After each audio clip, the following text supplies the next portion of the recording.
अगर कश्मीर के पत्थरबाजों को सेना की लेडी ब्रिगेड जवाब देगी तो उधर एलओसी पर फौज के फौलादी इरादों से पाकिस्तानी फौज के हौसले पस्त हैं। कश्मीर में कदम रखने वाले घुसपैठियों और आतंकियों का सेना सीधे एनकाउंटर कर रही है। पिछले 96 घंटे में सेना ने 14 आतंकियों को मार गिराया। यही वजह है कि पाकिस्तानी जनरल बाजवा को बार बार अपने फौजियों की हौसला अफजाई के लिए एलओसी का रुख करना पड़ रहा है।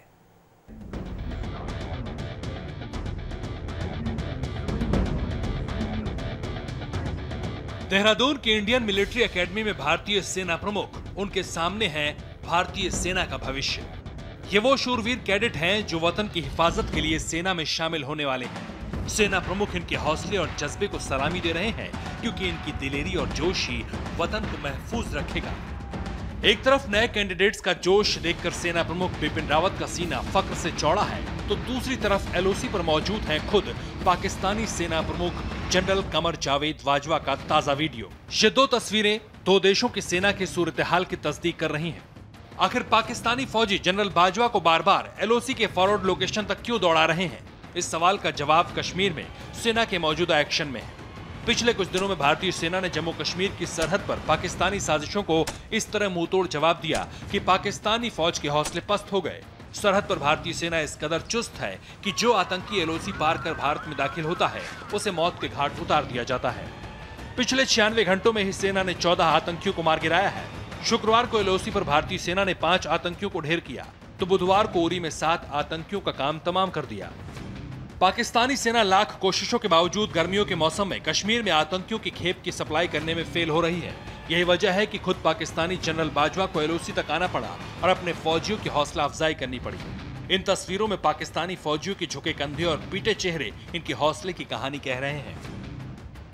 जनरल बाजवा अपने सैनिकों में जोश जरूर भर रहे हैं, लेकिन इनकी हालत क्या है कि चंद महीने में एलओसी पर इंडिया के एक्शन से दिखता है। ये घुसपैठियों को गोलियों की जुबान में हिंदुस्तानी सेना का जवाब है। घुसपैठियों के लिए भारतीय सेना की साफ रणनीति है, भारत की सीमा में आए तो मौत मुकर्रर है।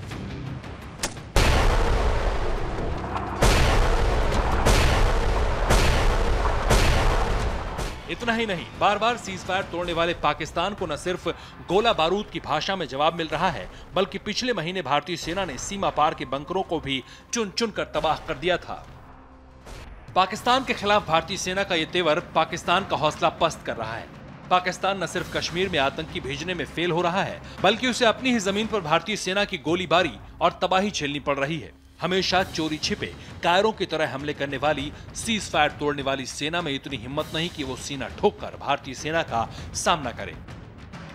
यही वजह है कि एक तरफ पाकिस्तानी जनरल को अपनी सेना के झुके कंधों को हौसला देना पड़ रहा है, तो दूसरी तरफ भारतीय प्रमुख हुनर, हिम्मत से लैस अपने कैंडिडेट की जांबाजी की तारीफ कर रहे हैं। हर वक्त जब भी किसी किस्म की चुनौती हमारे सामने आई है,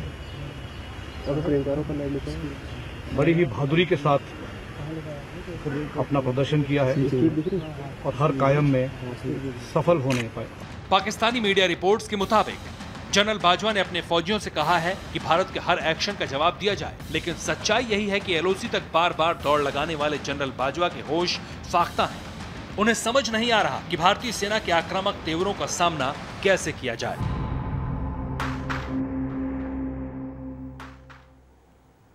इस वक्त की बड़ी खबर आपको बताते हैं, एलओसी पर पाकिस्तानी सेना प्रमुख के पहुंचने का असर चंद घंटों बाद ही दिखने लगा है। अब से थोड़ी देर पहले ही पाकिस्तान की ओर से सीज फायर का उल्लंघन किया गया है। जम्मू कश्मीर के पुंछ में पाकिस्तान की ओर से भारी गोलीबारी की गई, जिसके बाद भारतीय सेना की ओर से भी जवाबी कार्रवाई की जा रही है। रमन सैनी हमारे संवाददाता इस वक्त हमारे साथ हैं। रमन, फिर से सीज फायर का उल्लंघन कर रहा है पाकिस्तान।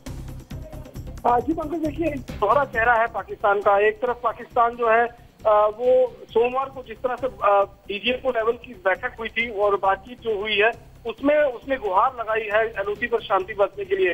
दूसरी तरफ जो जनरल बाजवा है वो एलओसी का दौरा कर पाकिस्तानी सैनिकों को उकसा रहे हैं कि ज्यादा से ज्यादा तादाद पर जो है घुसपैठियों को भारतीय सीमा में धकेला जाए, और उसके लिए लगातार जो है वो सीज फायर वायलेशन का सहारा जो है वो पाकिस्तानी सेना ले रही है। तो लगातार पाकिस्तान की तरफ से आज रात जो है 8:20 से कृष्णा घाटी का मनकोट बलनोई इलाके में हैवी सीज फायर का वायलेशन जो है वो किया गया था, और इसी इलाके में जो है जनरल बाजवा ने अभी जो हाल ही में जो दौरा किया है उसके बाद ये घटना सामने आई है। हालांकि ये माना जा रहा था कि अब डीजीएमओ लेवल की टॉक्स के बाद जो है, बातचीत के बाद कहीं ना कहीं तो पाकिस्तान ने गुहार लगाई है खुद सामने आकर, क्योंकि भारतीय सेना ने जिस तरह का करारा जवाब पाकिस्तानी सेना को दिया था उससे पाकिस्तानी सेना के हौसले पस्त हो चुके थे। और उसी का एक नतीजा था कि डीजीएमओ लेवल की बैठक हालांकि मंगलवार को होती है, लेकिन सोमवार को ही वो बातचीत कर और गुहार लगाई थी। तो रमन, क्या समझा जाए, जिस तरह से जनरल बाजवा आज पहुंचा था वहां पर पीओके के इलाके में, तो ऐसे में ये समझा जाए कि कुछ खास इंस्ट्रक्शंस उसकी तरफ से गई होंगी? यह देखिए, पिछले साल भी जब 1 मई को जनरल बाजवा का हाजी पीर के पूरे जो इलाके में है, लाइन ऑफ कंट्रोल के इलाके में दौरा हुआ था, उसी के बाद पाकिस्तान ने बैट एक्शन टीम की, जो पाकिस्तान की बैट एक्शन टीम है, उसने भारतीय सेना के जवानों के शवों के साथ बर्बरता की थी। वो घटना सामने आई थी। और जब जब पाकिस्तान के बड़े अफसर या फिर जनरल बाजवा जो सेना प्रमुख है उनका दौरा होता है, तो निश्चित रूप में पाकिस्तान इस तरह की कवायद करने की कोशिश करता है। लेकिन भारतीय सेना भी जो है लगातार लाइन ऑफ कंट्रोल पर, बिल्कुल, तो भारतीय सेना की तरफ से लगातार जवाबी कार्रवाई जो है वो की जा रही है। बहुत बहुत शुक्रिया रमन सैनी इस अपडेट, इस जानकारी के लिए आपका।